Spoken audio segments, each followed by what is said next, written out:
الله من الشيطان الرجيم.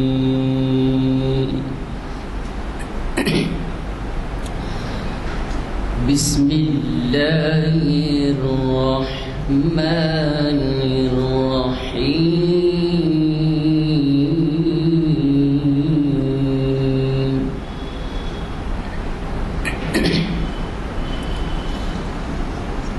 قل أعوذ برب الناس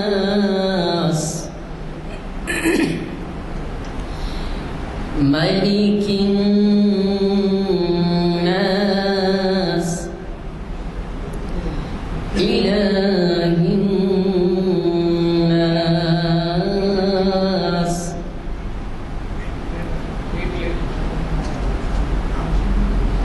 بسم الله الرحمن الرحيم.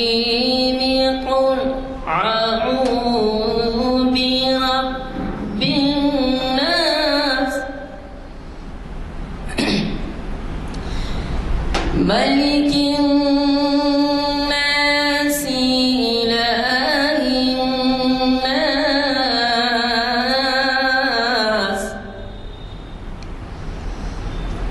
من شر الوسواس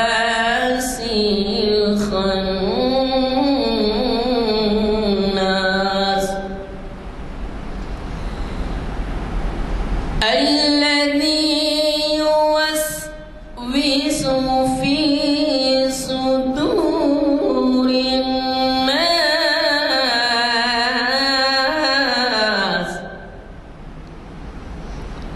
من الجنة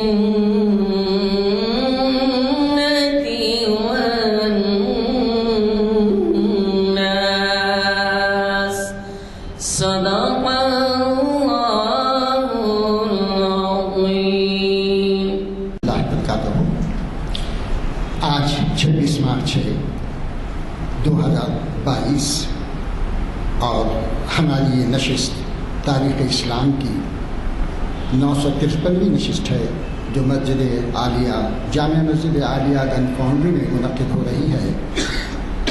اس کو آج مشہور و معروف شخصیت حیدرآباد کی مخاطب فرمانے والے ہیں جو ادبی کے پروفیسر ہیں، ادبی میں پریسیڈنشل ایوارڈ یافتہ ہیں. یہاں کی بہت ہی بڑی بڑی مسجدوں کے اندر بڑے بڑے جلسوں کو وہ مخاطب کرتے ہیں. آپ کے بیان میں سحر انگیزی ہے، بڑے آسان انداز میں قرآن کی تفسیر وہ بیان کرتے ہیں جس کے چرچے یہاں پر چینیان پیلس جو جوبلی ہلز میں KBR پارک کے نام سے مشہور ہے، اس کے اندر ہر اتوار کو صبح 7 بجے ہوتی ہیں اور لوگ جوق در جوق حیدرآباد کے مختلف علاقوں سے چلے آتے ہیں اور بہت ہی متاثر ہوتے ہیں. آپ کا وہاں پہ نہ صرف مردوں کے لیے بلکہ خواتین کا بھی انتظام ہے. بہت سے لوگ اپنے فیملیز کے ساتھ آتے ہیں. اس کے علاوہ یہاں کی مختلف مساجد میں آپ کے درس و دروس بڑے شوق و شوق سے سنے جاتے ہیں. میں ہمارے راشد نصیر رفیع صاحب کو مدعو کرتا ہوں کہ وہ آئیں اور اپنی بیان جو امام غزالی رحمۃ اللہ علیہ کے تاریخی کارناموں پر مشتمل ہے اس سے ہم لوگ کو محسوس فرمائیں.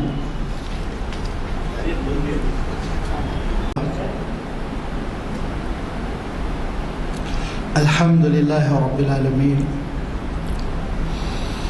والصلاة والسلام على سید المرسلین وعلى آلہ واصحابہ اجمعین. اما بعد فقد قال اللہ تبارک وتعالی فی القرآن المجید والفرقان الحمید. اعوذ باللہ من الشیطان الرجیم. اليوم اکملت لکم دینکم واتممت علیکم نعمتی ورضیت لکم الاسلام دینا. صدق اللہ العظیم. عزیزان گرامی، اللہ تعالیٰ نے اسلام کا آخری ایڈیشن کامل اور محفوظ انداز میں اپنے آخری رسول حضرت محمد مصطفیٰ صلی اللہ علیہ وسلم پر نازل فرمایا۔ حجۃ الوداع میں ڈکلیئر کر دیا گیا کہ الیوم اکملت لکم دینکم، آج تمہارے لیے اے انسانوں تمہارا دین مکمل کیا جا چکا ہے۔ واتممت علیکم نعمتی، اور دین اسلام کی شکل میں جو میری نعمت ہے وہ میں نے پوری کر دی۔ اور فرمایا اللہ تعالیٰ نے وَرَضِيتُ لَكُمُ الْإِسْلَامَ دِينًا، اور تمہارے لیے بطور دین، تمہارے لیے بطور دستور حیات اسلام کو میں نے منتخب کیا، اسی سے میں راضی ہوا۔ اللہ کے رسول صلی اللہ علیہ وسلم خاتم النبیین ہے۔ آپ صلی اللہ علیہ وسلم کی ذات اطہر پر نبوتوں اور رسالتوں کا سلسلہ ختم ہو گیا، دین کی تکمیل ہو گئی، نبوت کا اختتام ہو گیا، لیکن انسانی زندگی کے تقاضے یہ نو بنو ہیں، ہر روز مختلف ہوتے ہیں۔ اور علامہ اقبال نے کہا کہ اگر زمانے میں کسی چیز کو ثبات ہے تو وہ تغیر کو ہے، کہ ہر روز تغیر ہوتا رہتا ہے، تبدیلی ہوتی رہتی ہے، حالات بدلتے رہتے ہیں، نئے نئے حالات پیدا ہوتے ہیں، نئے نئے تقاضے پیدا ہوتے ہیں۔ ان چیلنجوں سے نمٹنے کے لیے، ان حالات کا مقابلہ کرنے کے لیے اور ان تقاضوں سے دوبدو ہونے کے لیے، ان تقاضوں کو سمجھنے اور ان کو سلجھانے کے لیے جب نبوت اور رسالت نہیں ہے تو کیسے ہوگا؟ اللہ تعالیٰ نے اس کے لیے مجددین کا سلسلہ رکھا۔ آپ صلی اللہ علیہ وسلم فرمایا کرتے تھے کہ ہر صدی میں اللہ تعالیٰ مجددوں کو ملت اسلامیہ کی تائید کے لیے، دین کی تجدید کے لیے بھیجے گا۔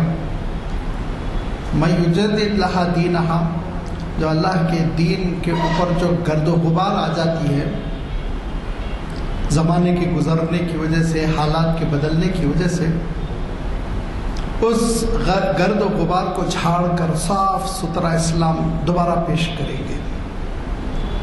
یہی وہ تسلسل تھا کہ میں نے گزشتہ گفتگو میں امام تبری رحمۃ اللہ علیہ پہ کچھ گفتگو کی تھی، پھر آپ کی خدمت میں امام ابن کثیر رحمۃ اللہ علیہ کے سلسلے میں کچھ باتیں کی تھی، اور آج میں امام غزالی رحمۃ اللہ علیہ کے سلسلے میں کچھ معروضات آپ کی خدمت میں رکھنے جا رہا ہوں۔ اس کا سبب یہی ہے، اس کے پیچھے حکمت یہی ہے کہ ہم یہ سمجھیں کہ ہر وقت اور ہر زمانے میں اللہ کے دین کی اور آپ صلی اللہ علیہ وسلم کی سنتوں کی خدمت کرنے والے کیسے کام کرتے رہے، اللہ تعالیٰ نے کیا ان کو نعمتیں دی تھی، ان کی کتنی ذہانتیں تھیں، صلاحیتیں تھیں، اونچا مقام تھا، انہوں نے اپنے آپ کو اسلام کے لیے کیسے وقف کیا۔ اگر آپ تاریخ اس سیاق میں پڑھیں گے تو عقل حیران رہ جائے گی۔ اور وہ جو روایت بیان کی جاتی ہے، اگرچہ کہ اس کی نسبت آپ صلی اللہ علیہ وسلم کی جانب صحیح نہیں ہے، لیکن روایت بہت معقول لگتی ہے کہ علماء امتی کا انبیاء ابن اسرائیل، اس حدیث کی نسبت آپ صلی اللہ علیہ وسلم کی جانب محدثین نے صحیح نہیں مانی، ٹھیک ہے، لیکن مفہوم بالکل صحیح ہے کہ آپ صلی اللہ علیہ وسلم کی امت کے علماء، اب ان کی تاریخ اٹھا کر دیکھیے، ایسا لگتا ہے کہ وہ بنی اسرائیل کے جو انبیاء تھے اس طرح کی صلاحیتیں اور محنتیں، لازمی بات ہے اس میں علماء کی کوئی خصوصیت نہیں، یہ تو اللہ کے رسول صلی اللہ علیہ وسلم کے پرتو ہیں، آپ صلی اللہ علیہ وسلم کا عکس پڑ رہا ہے ان پر، وہ نور نبوت ہے جس سے ان کا باطن اجاگر ہو رہا ہے اور وہ خدمات انجام دیتے آئے، یہ آپ صلی اللہ علیہ وسلم ہی کا معجزہ ہے۔ لہذا اسی تسلسل میں حضرت امام غزالی رحمۃ اللہ علیہ کا نام نمایاں ہے، سر فہرست ہے، عجیب و غریب شخصیت، حالات آپ دیکھیں اور امام صاحب کا مقام دیکھیں تو بظاہر ایسا لگتا ہی نہیں کہ ان حالات میں اتنے بڑے امام کو پیدا ہونا چاہیے. بس یہ اللہ کی قدرت ہے, یہ اللہ کی شان ہے کہ ایک ایسے گھرانے میں جہاں پہ کہ ایک انتہائی غریب دیندار بزرگ جن کا نام محمد ہے, طوس کے ایک علاقے میں وہ رہتے ہیں, جو اب ایران کا جو علاقہ مشہد کا نام آپ نے سنا ہوگا, اس کے قریب ایک گاؤں ہے. اس طوس پہ رہنے والے محمد نامی اس بزرگ کا عالم یہ ہے کہ وہ شدید اہتمام کرتے تھے اکل حلال کا. اکل حلال, حلال آمدنی. اس کے لیے ان بزرگ کا معمول یہ تھا کہ وہ اون لاتے تھے, اون کاٹ کر اس کے دھاگے بناتے تھے اور وہ دھاگے بیچتے تھے, اور اس سے جو کچھ پیسے آتے اس سے گزر اوقات فرماتے تھے.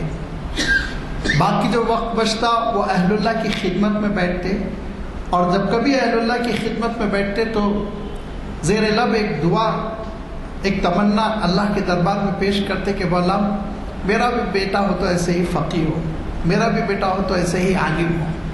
آپ کی یہ بڑی شدید تمنا تھی کہ آپ کو اللہ تعالیٰ ایک فقیہ بیٹا عنایت فرمائے.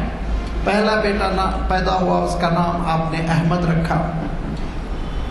سال 2 سال کے بعد دوسرے فرزند تولد ہوئے, آپ نے اس کا نام حامد رکھا. 1 سال بھی نہیں گزرا تھا کہ وہ بزرگ وفات پا گئے.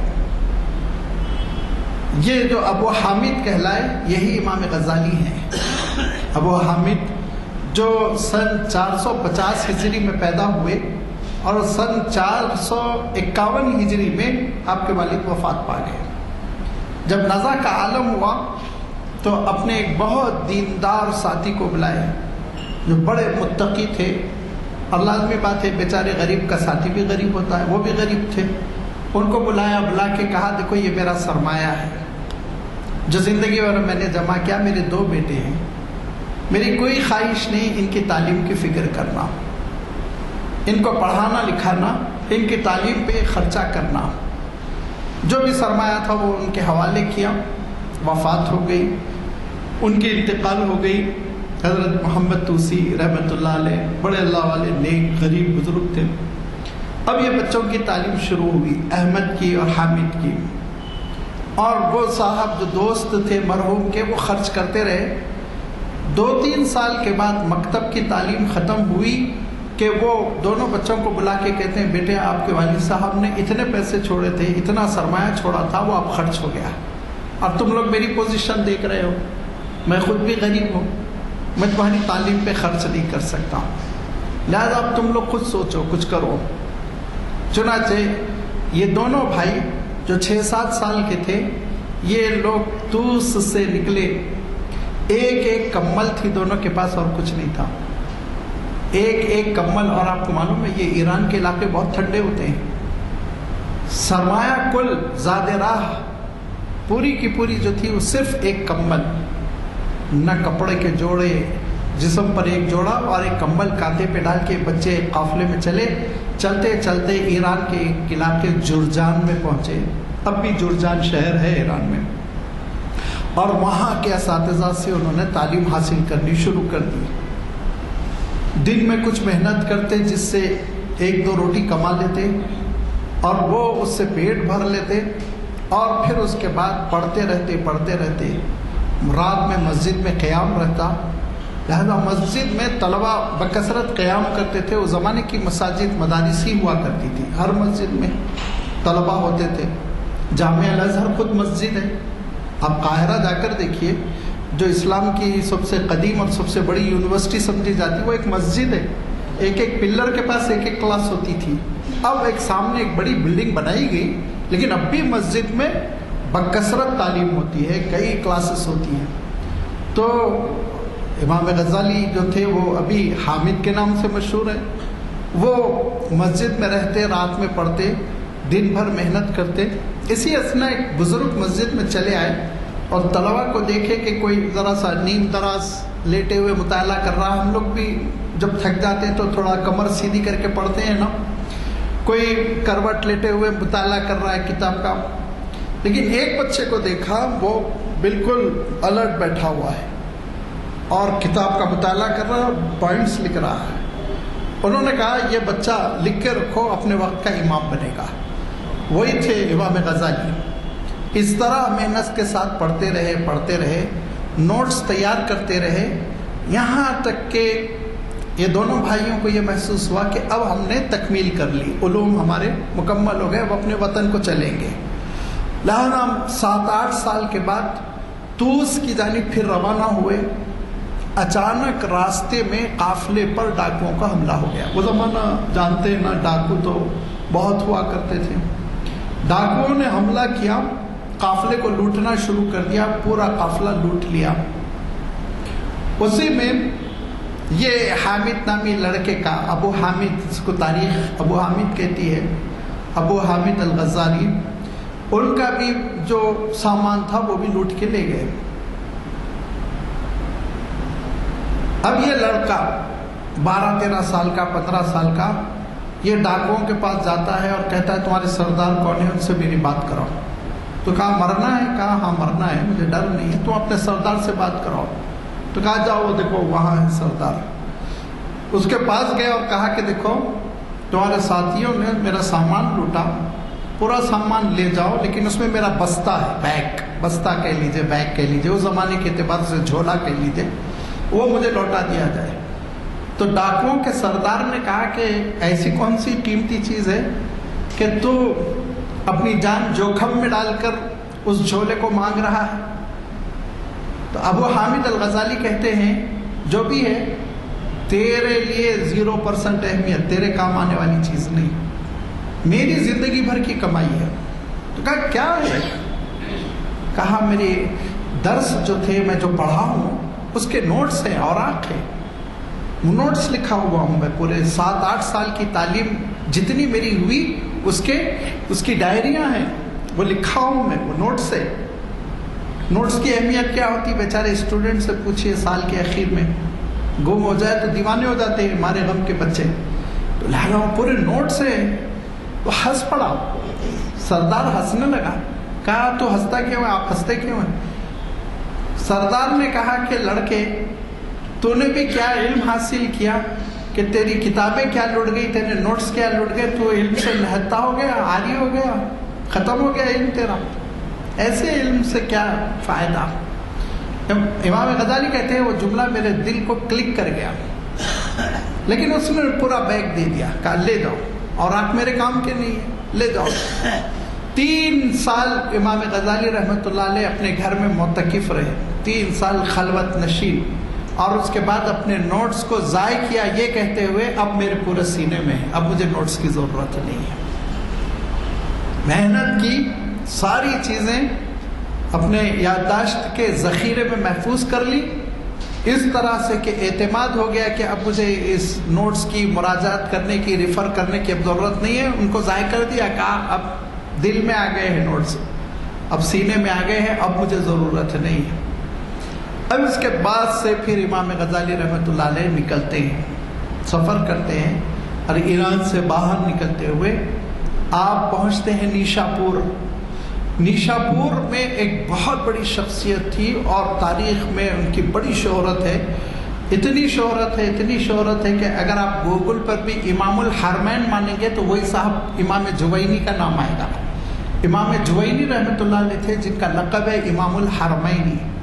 وہ اپنے وقت کے سب سے بڑے محدث و مفسر و فقیہ تھے۔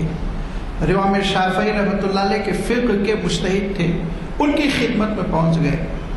جب ان کی خدمت میں پہنچ گئے اور امام الحرمین سے پڑھنے لگے تو امام الحرمین کو بڑا فخر ہوا کہ مجھے بہت بہترین شاگرد ہاتھ لگ گیا، اب اس شاگرد کے ذریعے سے میرا نام ہمیشہ کے لیے تاریخ میں محفوظ رہے گا۔ بڑے اچھے نامور شاگرد مل جاتے ہیں نا تو استاذ کو ہمیشہ کے لیے محفوظ کر دیتے ہیں، استاذ کا تذکرہ ہمیشہ کے لیے تاریخ میں محفوظ ہو جاتا ہے۔ یہ بھی ایک اللہ تعالیٰ کی بہت بڑی نعمت ہے، اچھے قسم کے شاگرد ملنا، سلیم الطبع، نیک، متقی، ذہین۔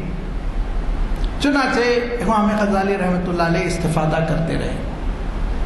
جب ساری کتابیں پڑھنی، بخاری شریف وغیرہ حدیث کی، اور اس کے بعد سے امام جوینی امام الحرمین جن کا لقب ہے، انہوں نے کہا کہ اب تم کہیں بھی جا سکتے ہو، خود تم مسند تدریس بچھاؤ، اب تمہارے پاس طلبہ آئیں گے۔ تو امام غزالی رحمۃ اللہ علیہ بغداد کا رخ کرتے ہیں، جو اس وقت کا کیپٹل تھا، خلافت عباسی تھی اور کیپٹل تھا بغداد، اور وہاں ایک مدرسہ تھا نظام الملک توسی کا قائم کردہ، نظامیہ اس کو کہتے تھے، وہاں امام غزالی رحمۃ اللہ علیہ پڑھانے لگے۔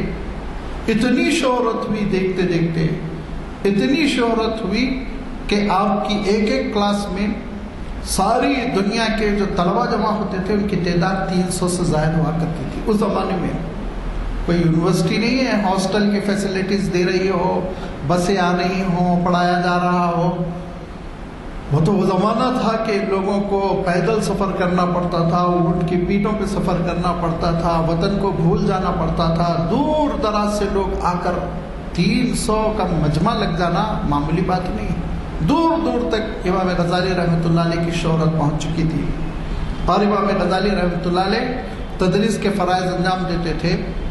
بادشاہ وقت حاضر ہوتا تھا، آپ کو بلایا کرتا تھا، جہاں کبھی کوئی ڈیبیٹ کی نوبت آ گئی، علمی مسئلے کی تحقیق کی نوبت آ گئی، امام غزالی اور بہت اعزاز کے ساتھ دربار میں آیا کرتے تھے، اور بعض اوقات تو دوسرے بادشاہوں سے سفارت کی ضرورت پڑی تو امام غزالی رحمۃ اللہ علیہ کو بھیجا کہ المستظہر باللہ اس وقت حکمران تھا کہ یہ بہت صحیح سفارت کریں گے۔ اتنے لائق و فائق، پورے عالم اسلام میں آپ کی شہرت پھیل گئی اور آپ کی کتابیں شائع ہونے لگی۔ مقاصد الفلسفہ لکھا تو فلاسفر ہل گئے۔ اس کے معنی یہ یوں سمجھ لیجیے جیسے آج میں فزکس پر، آج میں کمپیوٹر سائنس پر، آج میں الیکٹرانک پہ کی کتاب لکھ دوں اور اس فن کے ماہرین ہل جائیں۔ لازمی بات ہے، مولوی سے آپ توقع ہی نہیں کر سکتے، لیکن امام غزالی رحمۃ اللہ علیہ نے جب کتاب لکھی مقاصد الفلسفہ، فلاسفر ہل گئے، ہلچل ہو گئی کہ اس اونچے درجے سے فلسفے کی تنقیدی کتاب لکھی جا سکتی ہے، اور شہرت ہوئی۔ اور اس کے بعد سے پھر امام غزالی کو محسوس ہوا کہ یہ فلاسفر جتنے ہیں یہ فلسفیانہ باتیں کرتے ہوئے علم الکلام میں مداخلت کر رہے ہیں، عقیدے کے مسئلے پہ، معجزات کے مسئلے پر موشگافی کر رہے ہیں۔ فلاسفر کتنا بھی بڑا ہو، یاد رکھیے وہ نبیوں کے پیروں کی دھول کے برابر نہیں ہوتا ہے۔ انبیاء علیہ السلام کا علم اوپر سے آتا ہے اور فلاسفر کا علم نیچے سے آتا ہے، تو نیچے سے آتا ہے پیٹ تک پہنچتا ہے، لازمی بات ہے اس کے آگے کہا جائے گا۔ معجزات پر غلط سلط گفتگو کرتے ہیں، وہ جو چیزیں ان کو سمجھ میں نہیں، آپ آج بھی موجود ہیں بہت سارے لوگ جن کی تفسیروں میں آپ دیکھیں گے کہ معجزات کے عجیب و غریب، جن کی تعویل، فرشتے کی تعویل، یہ چیزیں ان کو قبول نہیں ہوتی۔ لہذا امام غزالی رحمۃ اللہ علیہ نے جب دیکھا کہ فلاسفر حد سے تجاوز کر رہے ہیں تو پھر ایک کتاب لکھی تحافت الفلاسفہ۔ تحافت الفلاسفہ کے معنی یہ ہے کہ فلسفیوں کا گھٹنوں کے بل گر جانا، عربی کے اعتبار سے۔ تحافت، یہ تحافت کہتے ہیں عربی میں، تحافتا یہ ورب ہے اور تحافت یہ ناؤن ہے۔ اس کے معنی ہوتے ہیں کہ جو پتنگے ہوتے ہیں وہ شوا پہ گر کر مرتے ہیں تو اس کو تحافت کہتے ہیں۔ تو گویا اس کتاب کا مفہوم تھا کہ فلاسفر کی ناکامی، ان کا گھٹنوں کے بل جھک جانا، اور اس میں جو فلسفے کا رد کیا تو آپ یقین جانیے بڑے بڑے مورخین نے لکھا کہ 100 سال تک فلسفے پہ کتابیں نہیں لکھی گئی، خاموشی طاری رہی، 100 سال تک خاموشی طاری رہی۔ 100 سال کے بعد ابن رشد پیدا ہوئے تو انہوں نے پھر اثر نو فلسفے پہ کتابیں لکھنی شروع کی، ورنہ ہمت ہار گئے تھے فلاسفہ۔ بہت مشہور ہوئی، بہت اعلیٰ مقام ہے تحافت الفلاسفہ کتاب کا۔ امام غزالی رحمۃ اللہ علیہ جتنی اچھی عربی لکھتے تھے اتنی ہی اچھی فارسی لکھتے تھے۔ گویا اس وقت کے عالم اسلام کی 2 بڑی زبانوں پر آپ کو کمانڈ تھا، فارسی بھی، فارسی میں کیمیائے سعادت لکھی آپ نے، بہت پیاری کتاب سمجھی گئی۔ اور اسی اثناء امام غزالی کو یہ محسوس ہوا کہ یہ میری شہرت، یہ مقام، بادشاہوں کا آنا، دربار میں دعوتیں، اور یہ ہجوم طلبہ کا، اور یہ مدرسے میں اعلیٰ مقام، یہ دراصل اخلاص کے خلاف ہے. ایک غلبہ ہو گیا امام غزالی رحمۃ اللہ علیہ پر کہ میری للہیت جو ہے مجروح ہو رہی ہے، اللہ تعالیٰ سے جو میرا تعلق ہے وہ کم ہوتا جا رہا ہے. بس یہاں سے ٹرننگ پوائنٹ آیا اور پھر ایک کمل ڈال کر امام غزالی نکل گئے بغداد سے. تو پھر ملک شام گئے اور ایک ایک شہر ہوتے ہوئے فلسطین پہنچے، بیت المقدس پہنچے. بیت المقدس میں آج بھی وہ عمارت ہے. اگر آپ وہاں کے قبلہ رخ کھڑے ہو جائیں گے تو لیفٹ سائڈ پر وہ بلڈنگ بنی ہوئی ہے، عمارت بنی، پرانی وضع کی عمارت ہے. جس عمارت میں بیٹھ کر معتکف ہو کر امام غزالی نے پھر ایک شہرائے آفاق کتاب لکھی. ایسی کتاب جس کی کوئی مثال نہیں اور اسی پہ میں گفتگو کرنے جا رہا ہوں. لیکن اس سے پہلے یہ بتا دوں کہ حضرت امام غزالی رحمۃ اللہ علیہ پہ بڑا غلبہ رہا اور بہت آپ نے یعنی سفر کرتے رہے ایک ملک سے دوسرے ملک، حرمین تشریف لے گئے.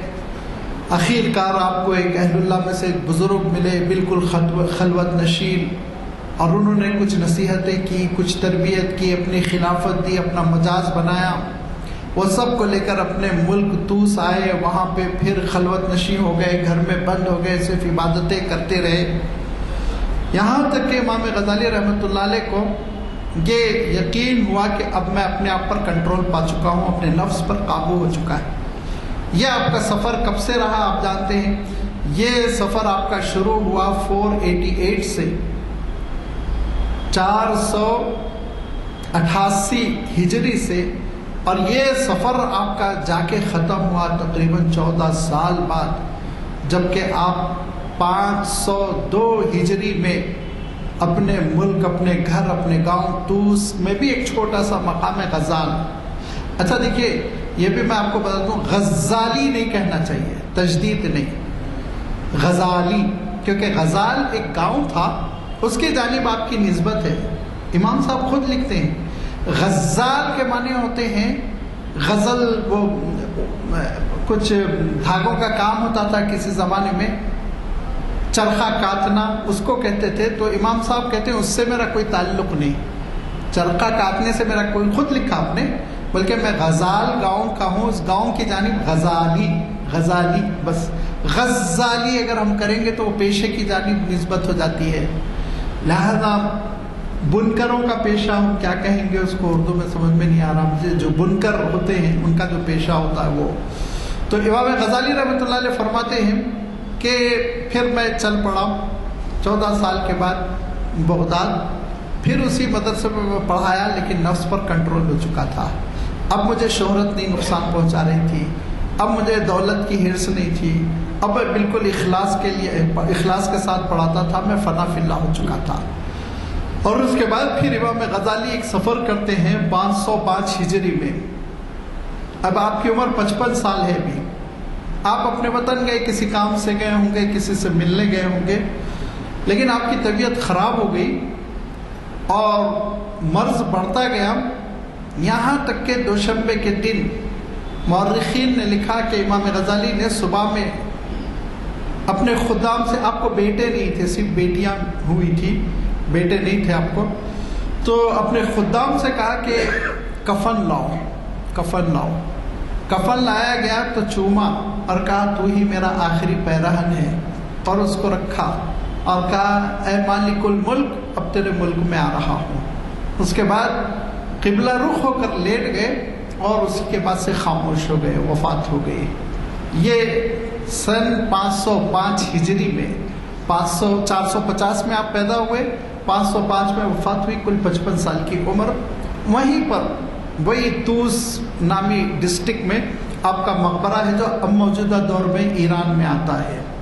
اس لیے زیادہ لوگ جان نہیں پاتے، زیادہ لوگ جانتے بھی نہیں ہیں. امام غزالی رحمۃ اللہ علیہ نے جو معرکۃ العرا چیز چھوڑی، اور جس کے بارے میں اس سے پہلے بھی عرض کیا کہ یہ جب اہل اللہ سے نسبت ہو جاتی ہے، اللہ والوں کی خدمت میں جب انسان حاضر ہوتا ہے اور ان سے نسبت ہو جاتی ہے، تو اس کے بعد جب وہ لکھتا ہے یا بولتا ہے تو تاثیر بہت بڑھ جاتی ہے. تاثیر بہت بڑھ جاتی ہے. لہذا امام غزالی رحمۃ اللہ علیہ نے نسبت کے بعد بیت المقدس میں مسجد اقصیٰ کے صحن میں بیٹھ کر، جس کا میں نے ابھی اشارہ کیا، ایک عمارت ہے آج بھی ہے، اور گائیڈ تو یہی کہتے ہیں کہ اسی بلڈنگ میں امام غزالی رحمۃ اللہ علیہ نے 2 سال اعتکاف کیا تھا. بالکل اعتکاف سے مراد رمضان والا نہیں، بلکہ خلوت نشی ہو گئے تھے. تو وہاں بیٹھ کے جو کتاب لکھی ہے وہ کتاب ہے احیاء العلوم. احیاء العلوم اتنی معرکۃ الآراء کتاب ہے، اتنی معرکۃ الآراء کتاب ہے کہ بڑے بڑے مورخین نے، تاج الدین سبکی، امام ابن تیمیہ، ایسے بڑے بڑے مورخین نے لکھا ہے کہ اسلامی لٹریچر میں اس کا بدل نہیں ہے. اسلامی لٹریچر میں اس کتاب کا بدل نہیں. کتاب کے 4 حصے آپ نے کیے. 4 حصوں میں پہلا حصہ، اس میں 10 چیپٹرز ہیں جو اسلام کے اوپر ہے. عقیدہ کیا ہے، ایمان کیا ہے، نماز، روزہ، زکوٰۃ، حج وغیرہ، اسلام پورا. دوسرا جو حصہ ہے اس میں بھی 10 چیپٹر ہے، اور اس میں امام غزالی رحمۃ اللہ علیہ لکھتے ہیں کہ اخلاقیات کیا ہیں، اخلاق کیسے ہونا چاہیے، نشست و برخاست، معاملات، دوستوں کے ساتھ انسان کیسے رہے، گھر والوں کے ساتھ کیسے رہے، حقوق العباد سمجھ لیجیے آپ. تیسرا حصہ جو فرمایا، وہ تیسرا حصہ یہاں سے تصوف کی ایک جھلک ہے. اور تصوف کے معنی کیا ہوتے ہیں؟ تصوف یاد رکھے کسی کلر کے لباس کا نام نہیں ہے، کوئی خاص قسم کے ڈیزائن کے جھبوں کا نام نہیں ہے. تصوف کے معنی ہوتے ہیں اللہ سے تعلق، للہیت، اخلاص، اللہ کا ہو جائے بندہ، اور کامل رسول اللہ صلی اللہ علیہ وسلم کی اتباع، اس میں رسول کے مطابق اپنے آپ کو ڈھال لے. یہ ہے اصل تصوف. اب اس کا ایک نام رکھ دیا گیا، وہ نام اللہ کے رسول صلی اللہ علیہ وسلم کے زمانے میں معروف نہیں تھا، تو اب لوگ چڑھتے ہیں، تصوف بولتے ہی کہتے ہیں کہ یہ اب خرافات ہے. بھائی خرافات نہیں، پڑھیے آپ اہل اللہ کی جو اہل تصوف کی کتابیں پڑھیے، اس میں کیا ہے. امام غزالی تیسرے جز میں لکھتے ہیں کہ اللہ سے بندے کو قریب کرنے والی صفات کیا ہے، صبر کیا ہے، شکر کیا ہے، فنا فی اللہ کس کو کہتے ہیں، اخلاص کس کو کہتے ہیں، للہیت کس کو کہتے ہیں، محبیت کس کو کہتے ہیں. یہ سب مقامات ہے کہ بندہ اپنی اتنی تربیت کر لیتا ہے، اتنی تربیت کر لیتا ہے، پوری دنیا ایک طرف ہوتی ہے اور اللہ تعالیٰ کی مرضی ایک طرف. بندہ 1 منٹ کے لیے، 1 لمحے کے لیے دنیا کی طرف نگاہ نہیں اٹھاتا، بس وہ اللہ کے احکام کا پابند ہو کر رہ جاتا ہے. لہذا تیسرا حصہ اس پر، اور چوتھا حصہ جو ہے وہ سزاؤں پر ہے کہ جب بندہ دین کو چھوڑتا ہے تو کیا سزا ہوتی ہے، عذاب کی نوعیتیں کیا ہے، جہنم کیا ہے، آخرت کیا ہے، عذاب کیا ہے، ثواب کیا ہے. یہ گویا پورا عالم آخرت کے سلسلے میں چوتھا حصہ. یہ 4 حصوں پر مشتمل کتاب انتہائی مؤثر، سینکڑوں لوگوں کی زندگی تبدیل ہوگی اس کتاب کے ذریعے سے. کیونکہ بزرگوں نے فرمایا کہ اہل اللہ کی کتابیں ان کی مجلس کی نائب ہوتی ہیں. ان کی اگر آپ کو مجلس نہیں ملی، صحبت نہیں ملی، امام غزالی رحمۃ اللہ علیہ کی خدمت میں آپ نہیں گئے، نہیں بیٹھے، لہذا آپ کو ایک خلا رہ گیا، کمی رہ گئی. ان کی کتابیں پڑھیے، وہ کمی پوری ہوگی. ان کی کتابوں میں ان کی تصویر جھلکتی ہے، ان کی روح جھلکتی ہے. لہذا امام غزالی رحمۃ اللہ علیہ کی کتاب احیاء العلوم یہ اسلامی لٹریچر کی ایک لازوال کتاب سمجھی گئی، آج بھی اپنی تاثیر رکھتی ہے. کتنے گھروں میں کتاب ہے؟ اسی سوال کے لیے میں تقریر کرتا ہوں. کتنے گھروں میں کتاب ہے؟ کتنے قیمتی ہمارے فون ہیں، کتنے قیمتی ہمارے فرنیچر ہے، کتنے قیمتی ہمارے ڈریسز ہیں. ایک صاحب بتایا کہ 2.5 لاکھ کی شیروانی، میں پریشان ہو گیا. سونے کے دھاگوں سے وہ تیار کی گئی، کیا 2.5 لاکھ؟ یہاں 2,500 کپڑا خریدتے ہوئے بہت برا لگتا ہے، عجیب سا لگتا ہے.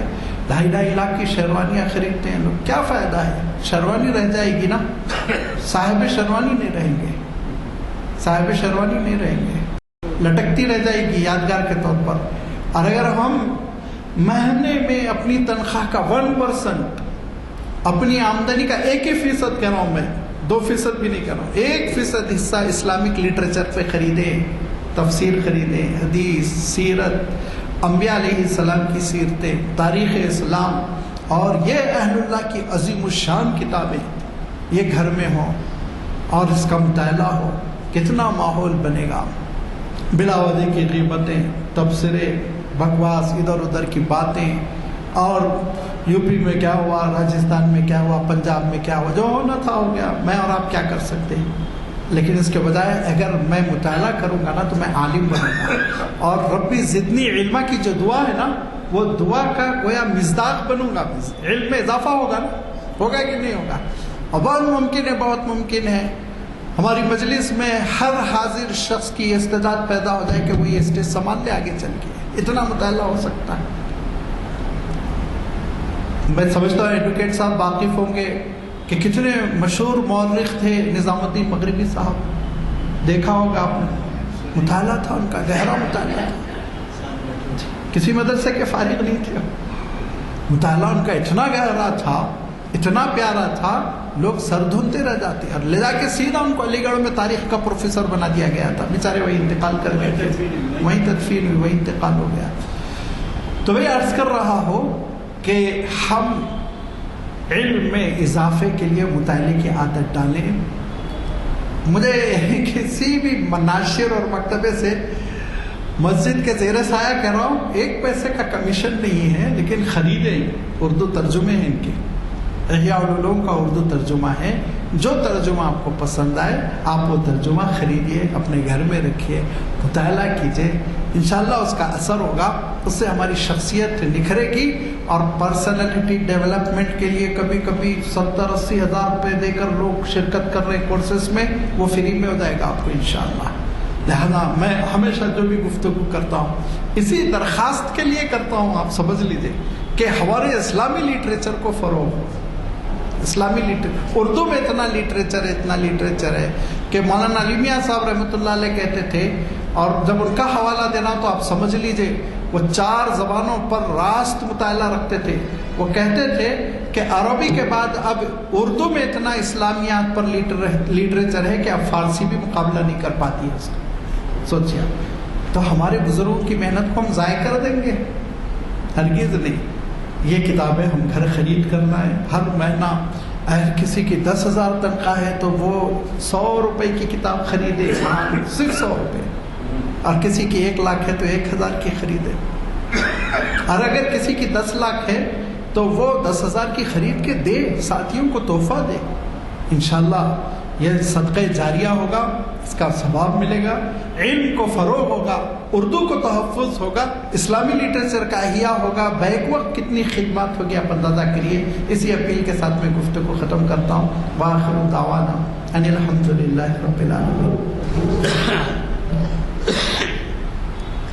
حضرات، سب سے اہم جو تھا وہ ہدایات جو ہمیں مقرر صاحب نے فرمائی، اندازہ لگائیے کہ انہوں نے کس قدر ہماری کمزوریوں کو اجاگر کیا ہے۔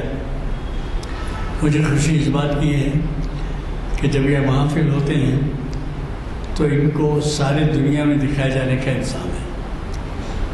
یہ جو کچھ بھی یہاں ہو رہا ہے، یہ ایسا نہیں ہے کہ 25, 30, 40 سامعین بیٹھے ہیں، بلکہ کئی جگہ سے تو ٹیلی فون بھی آتے ہیں کہ صاحب اب کا ہمارے کو وقت نہیں ملا، وہ فلاں ہوا ہے، اس سب کی بات ہوتی ہے، تو ساری دنیا میں۔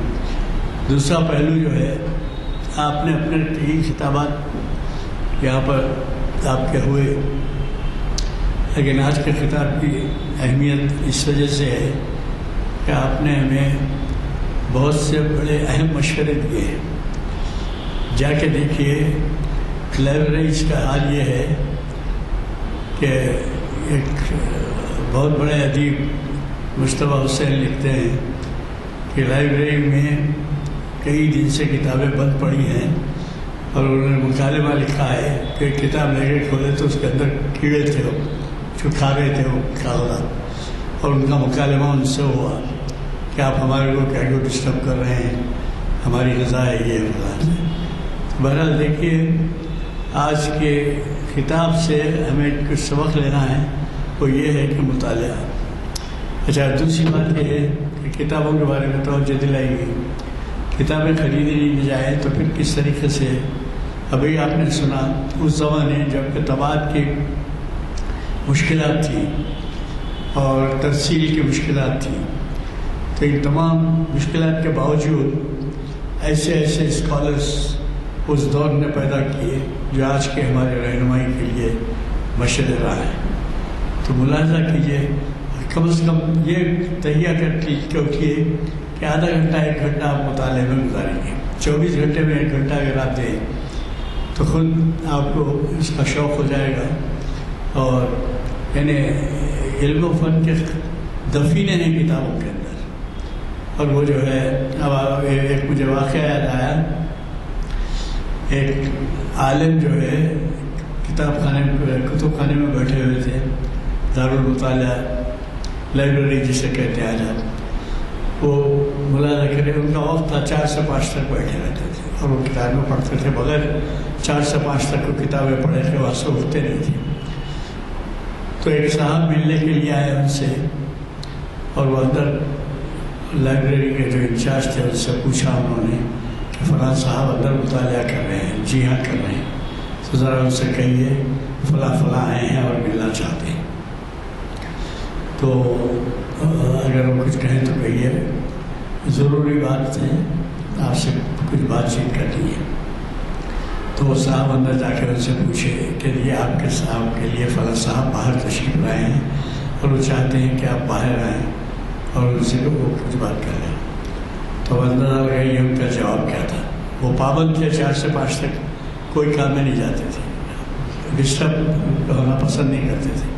تو انہوں نے جواب ان کو بھجوایا کہ وہ صاحب سے کہیے کہ میں علماء کی صحبت میں بیٹھا ہوں، کتابیں ہیں، علماء کون ہیں؟ کتابیں ہیں، میں علماء کی صحبت میں بیٹھا ہوں، اس لیے مجھے مناسب نہیں معلوم ہوتا کہ میں یہاں سے باہر نکلوں، میرا وقت 5 بجے تک ہے، اس کے بعد ہی میں لوں باہر سے۔ اندازہ لگائیے۔ اب ہم دیکھیں کدھر ہیں، ہم اگر پڑھتے بھی ہیں تو ہمارے خیالات کدھر رہتے ہیں۔ دوسری کتابیں اخبار یہ الگ بات ہے، جب ہم دینی کتب پڑھتے ہیں یا کلام مجید پڑھتے ہیں تو ایسے بھی خیالات ہمیں ستاتے ہیں کہ جس سے کوئی تعلق ہمارے ارتقاء سے کتب بھی سے نہیں ہوتا۔ میں آج کے خطاب کے بارے میں بہت زیادہ نہیں کہوں گا، کیونکہ آپ خود اندازہ ہے، اور کہاں کہاں سے لوگ چلے آتے ہیں آپ کو سننے کے لیے۔ ہر اتوار معلوم ہے نا آپ کو، چریان پیلس میں آپ کا خطاب جب ہوتا ہے تو آپ جتنے لوگ بیٹھے ہیں اس سے ڈبل تو وہاں مونٹریں ہوتی ہیں، اور فاصلے پہ چھوڑ کے بھی 1-1 فرلاق 2-2 فرلاق سے واک کرتے ہوئے جاتے ہیں، باوجود اس کے بعض بہت پابندیاں عائد ہوتی ہیں، مگر کسی طریقے سے وہ راستہ نکال لیتے ہیں اور سنتے ہیں۔ اگر آپ نے آپ کے خطاب سے استفادہ نہیں کیا ہے تو میں خواہش کروں گا کہ ضرور چریان پیلس کے، ہمارے یہاں سے بھی مسجد عالیہ سے بھی جاتے تھے، لیکن اب کینیڈا گئے ہوئے ہیں اور بعض بیمار ہیں، انہیں یہاں سے بھی لوگ فجر کے بعد جو ہے، کیونکہ وہاں 7:15 سوا سات سے جو ہے وہ خطاب ہوتا ہے، ایک دفعہ جائیے دیکھیں کیا حالت ہوتی ہے، دیکھیں کس قدر کیسے لوگ، خواتین بھی آتے ہیں۔ تو یہ اللہ کا شکر ہے کہ ہمیں آپ سے استفادے کا یہاں پر موقع ملتا ہے، اور کچھ نہیں آج 20 سال سے تو کم از کم 20 سال میں اس لیے کہہ رہا ہوں کہ بعض حضرات نئے ہیں، ابھی نئے چہرے دیکھ لیں، تو آئندہ آپ خیال رکھیے۔ ماہ رمضان میں تو ہمارے محافل بند رہتے ہیں، اور محافل کا سلسلہ جاری رہے گا، اور اس وقت کون حیات رہے گا کون نہیں رہے گا، لیکن ضرور تشریف لائیے اور ہماری محافل کو۔ اور ایک بات ہے کہ نوجوانوں کے بارے میں آپ کیا توجہ، میں ہمیشہ کہتا ہوں کہ بھائی آپ جا کے دیکھیے چبوتروں کے اوپر رات میں، یعنی حتیٰ کہ رمضان میں تراویح کے بعد بھی چبوتروں پہ بیٹھے ہوئے گپ شپ ہوتے رہتی ہے، حتیٰ کہ پولیس بعض وقت آ کے منع کرتی ہے، اٹھاتی ہے، لیکن آپ وہیں سے گزرتے ہیں، وہاں نماز پڑھتے ہیں، جاتے آتے ہیں، لیکن اب نوجوان بچوں کو جو چبوتروں پہ بیٹھ کے گپ بازی کرتے ہیں آپ ٹوکتے نہیں، آپ ان سے خواہش نہیں کرتے، آپ پہ ذمہ داری نہیں ہے کیا؟ آپ پہ بھی ذمہ داری ہے کہ ان کو صحیح راستہ دکھائیں۔ کیوں؟ اس وجہ سے کہ آپ کو جواب ان کو ہی نہیں دینا ہے، جواب آپ کو بھی دینا ہے مرنے کے بعد۔ کہ آپ نے تربیت کے لیے کیا کیا. بہرحال میں بہت زیادہ وقت لے لیا آپ کا. مولانا کا خطاب ذرا آج کچھ وقت ایسا ملا ہمیں کچھ بولنے کا مجھے موقع ملا. آپ کو پتہ ہے کہ اب ایک محفل رہ گئی ہے.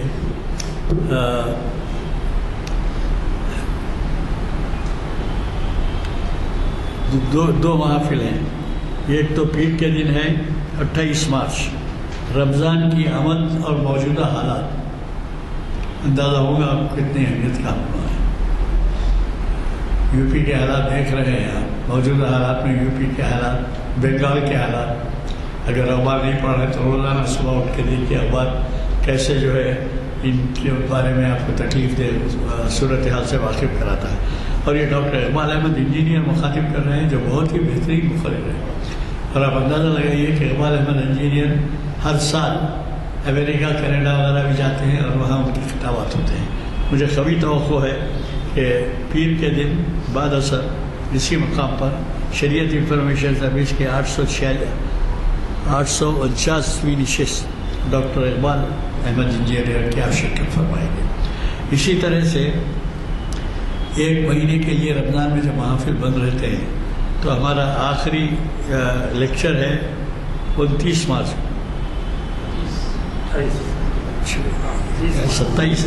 30 مارچ کو چار شنبے کا دن ہے.